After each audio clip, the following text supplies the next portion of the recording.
दोस्ताना सलाह। यह अमेरिकी फिल्म इतिहास की सबसे उलटी हॉरर फिल्म है। भगवान इसे देखकर रोए। मरियम माता सुनकर ढा गईं। शैतान ने उन्हें साफ बदल दिया। सभी जीवों को शुद्ध करना शुरू किया और थोड़े समय में बड़ी संख्या में अनुयायी जुटा लिए। क्या यह धार्मिक चमत्कार है या कोई बेतुका षड्यंत्र? चलो पता करते हैं। राज्य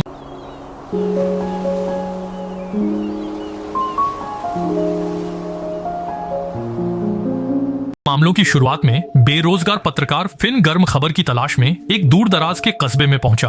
उसे पता चला कि वहां के एक खेत में एक गाय है। रातों रात उसके नितंब पर एक रहस्यमय चिन्ह बन गया, लेकिन जब उसने खुद देखा तो बहुत निराश हुआ। दरअसल गाय के पिछवाड़े पर वह चिन्ह बस एक रॉक बैंड का लोगो था। इस मजाक का कोई खबर मूल्य नहीं था। फिन जाने लगा, पर तभी उसे एक अजीब आवाज सुनाई दी। क्या तुमने वो सुना? क्या सुना?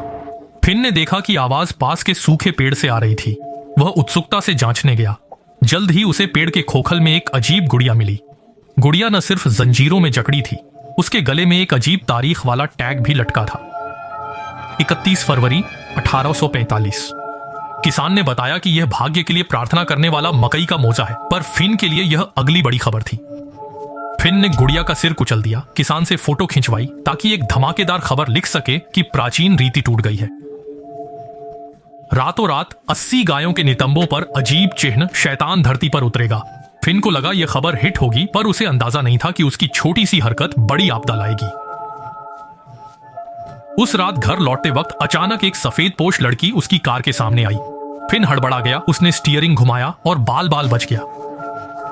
फिन जल्दी से उतरा लड़की को देखने, पर तब तक सड़क पर कोई नहीं था। फिन ने चारों ओर देखा और पाया कि लड़की सूखे जंगल की ओर जा रही थी। वह उसके पीछे गई और देखा कि लड़की मृत पेड़ के पास खड़ी होकर बुदबुदा रही थी।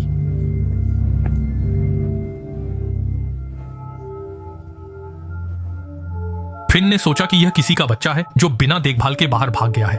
जैसे ही वह लड़की को छूकर पूछने वाली थी, लड़की अचानक बेहोश हो गई। डरी हुई फिन ने उसे तुरंत पास के चर्च में ले जाया।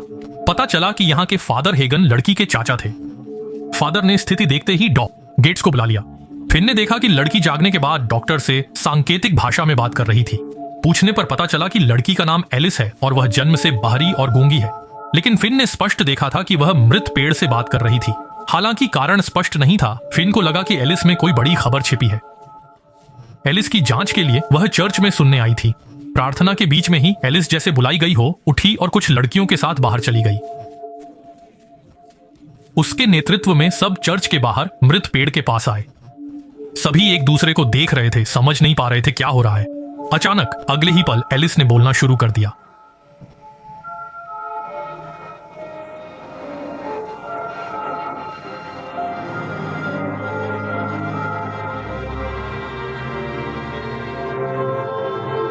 ये सुनकर भीड़ खुशी से मुस्कुराने लगी।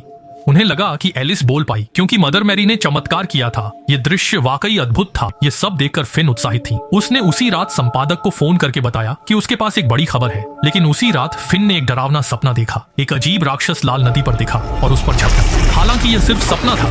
फिन के मन में अजीब सी बेचैनी थी। जल्द ही मदर मैरी के चमत्कार की खबर पूरे शहर में फैल गई। फिन फुटेज शूट करने में व्यस्त थी और कल रात के चेतावनी भरे सपने को भूल गई। कई श्रद्धालु मदर मैरी को देखना चाहते थे, लेकिन फादर थोड़े झिझक रहे थे। एलिस की सुरक्षा के लिए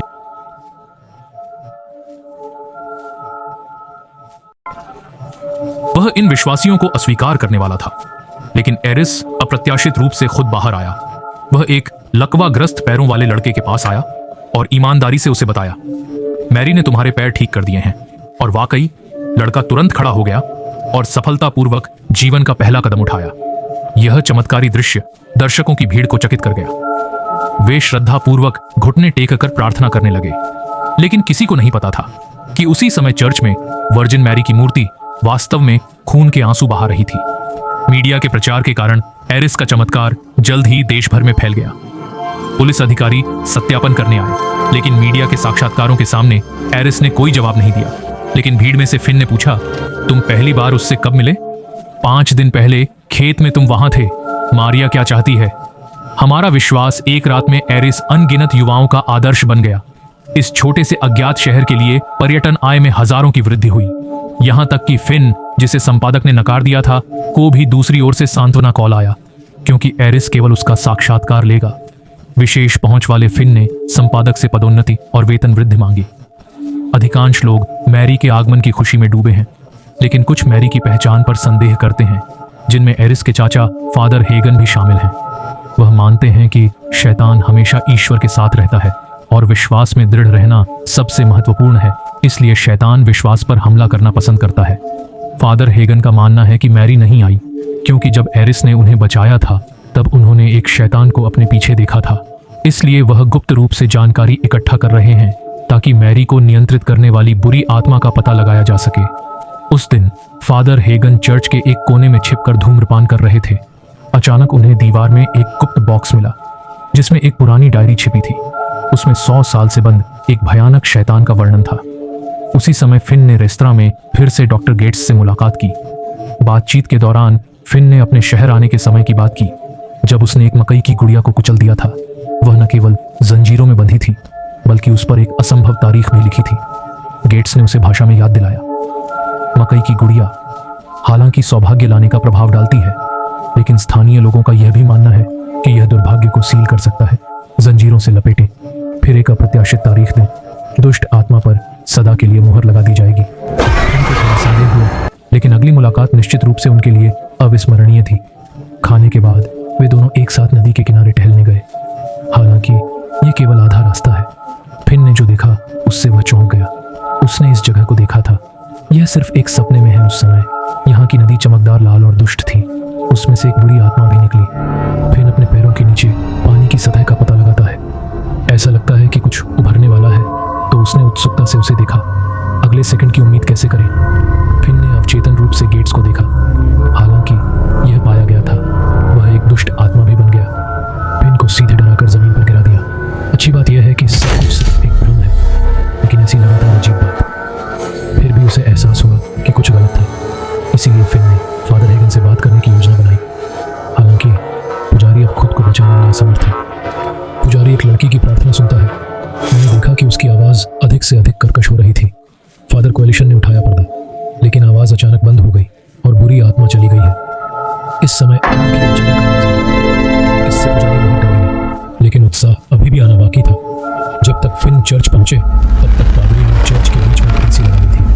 प्रारंभिक जांच के बाद पुलिस ने निर्धारित किया कि पुजारी ने आत्महत्या की थी, लेकिन फिन एक धर्मनिष्ठ आस्तिक के लिए इसे स्वीकार नहीं कर सका। आत्महत्या की अनुमति नहीं है और एक पुजारी अपने विश्वास को कैसे तोड़ सकता है।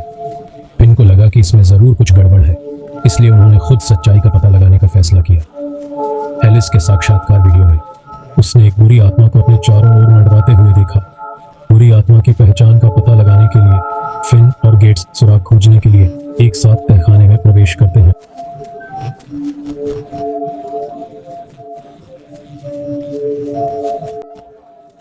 जल्द ही दोनों को देवताओं के अवशेषों में वह डायरी मिल गई जिसमें 1845 का उल्लेख था। इस कस्बे में एक ऐसा व्यक्ति था जो देवताओं से बात कर सकता था। लड़की का नाम मैरी था। शुरू में सभी ने उसे चमत्कार माना, इसीलिए लोगों ने उसे बहुत प्यार किया। लेकिन जल्द ही गांव वालों को कुछ गड़बड़ लगी। उन्होंने उसके खिलाफ कार्रवाई की। मैरी को बर्फीली नदी में डुबो दिया, फिर उसके चेहरे पर जबरदस्ती वर्जिन मैरी का मुखौटा कील दिया और उसे सूखे पेड़ पर लटका दिया। अंत में मक्के की गुड़िया से बंद कर दिया ताकि वह कभी ना निकल सके। लेकिन फिन ने गलती से गुड़िया तोड़ दी, जिससे बुरी आत्मा फिर लौट आई। लगता है पादरी को यह राज पता चला, इसलिए उसे बेरहमी से मार डाला गया। मैरी को रोकने के लिए फिन ने आर्क बिशप से मदद मांगी। उम्मीद थी वह कुछ कर सकेगा, लेकिन उसे यह नहीं पता था कि आर्क बिशप शुरू से ही सब जानता था, पर इसमें कई लोगों के हित जुड़े थे, इसलिए आर्क बिशप ने हस्तक्षेप नहीं किया। असहाय फिन ने कोई और रास्ता खोजने की कोशिश की। जांच में उसे पता चला आयरिस दरअसल मैरी की वंशज थी। उसने आयरिस को इसलिए चुना ताकि खुद को नया जन्म दे सके। जैसे ही फिन को मैरी की चाल पता चली, लाइब्रेरी का संकेत अचानक रुक गया। उसके तुरंत बाद पवित्र मूर्ति धीरे धीरे टूटने लगी। मैरी उसमें से बाहर निकली। अचानक फिन के सामने प्रकट हुई। महत्वपूर्ण पल में एक पादरी वक्त पर पहुंचा। बाइबल और क्रॉस से मैरी को भगाया। फिन बाल बाल बच गया। दोनों को अचानक एहसास हुआ, आज रात की प्रार्थना सभा मैरी को बहुत शक्ति देगी। सभी लोग खतरे में पड़ जाएंगे। शैतानी अनुष्ठान के अनुसार मैरी त्रिमूर्ति की नकल करेगी, भक्तों से 3 बार प्रार्थना करवाएगी। तीसरी बार में मैरी उनकी आत्मा छीन लेगी, उन्हें नरक में धकेल देगी। पादरी ने एक अनुष्ठान की तैयारी की। मैरी की आत्मा को फिर से कैद करने के लिए, लेकिन जैसे ही उसने माचिस जलाई वह अचानक बुझ गई। निराश पादरी ने फिर कोशिश की। अचानक बुरी आत्मा प्रकट हुई और माचिस बुझा दी। पादरी ने फिर प्रयास किया, लेकिन अगले ही पल इस समय क्रॉस हिंसक रूप से ढह गया और बिशप पर टूट पड़ा। यह दृश्य पास खड़े दो लोगों को डरा गया। भगवान ने देखा और खून के आंसू बहाए। क्या मैरी को रोकने की कोई शक्ति नहीं बची? फिन और डॉग गेज चर्च से भागे। उन्होंने रोती और मैरी से प्रार्थना करती भीड़ देखी। तब उन्हें समझ आया कि मैरी इतनी शक्तिशाली क्यों हो गई। एलिस का आह्वान शुरू हो चुका था। ऑनलाइन और ऑफलाइन अनुयायियों ने उसे अभूतपूर्व शक्ति दी। फिन ने समझा कि उन्हें मैरी को कमजोर करना होगा। विश्वास के लिए संदेह सबसे खतरनाक है। अगर लोग मैरी पर विश्वास खो दें तो उसकी शक्ति छीन सकते हैं। फिन और गेट्स भीड़ में घुसे और चिल्लाए, यह सब झूठ है। इससे लोगों को संदेह हुआ। लोगों को विश्वास दिलाने के लिए फिन ने कहा कि यह उसका बनाया हुआ फर्जी समाचार है। गेट्स ने भी संकेतों में एलिस को मैरी की सच्चाई बताई। दयालु एलिस ने तुरंत होश पाया। उसने बिना हिचक सबको सच बता दिया। भीड़ का विश्वास टूट गया। क्रोधित मैरी ने पेड़ जलाया और अपनी शक्ति वापस ली। पहले ठीक किए मरीज फिर बीमार हो गए।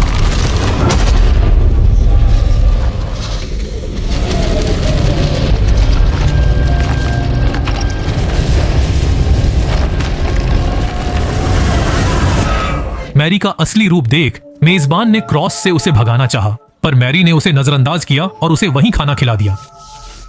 हालात बिगड़ते देख फिन ने एलिस को खींचकर भागना चाहा, पर मैरी उन्हें आसानी से जाने नहीं दी।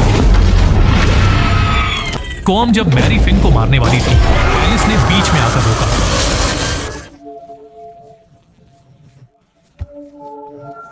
अपनी ही संतान को मारकर मैरी ने पुनर्जन्म का मौका खो दिया।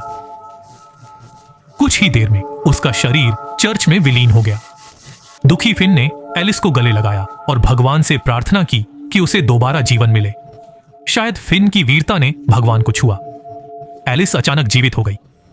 वह फिर से पहले जैसी बाहरी गूंगी लड़की बन गई। यह एक सुखद अंत लगा, पर किसी ने नहीं देखा कि चर्च में मरियम की मूर्ति फिर से रो रही थी। नई बुराई जल्द आएगी, क्योंकि शैतान और भगवान हमेशा साथ रहते हैं।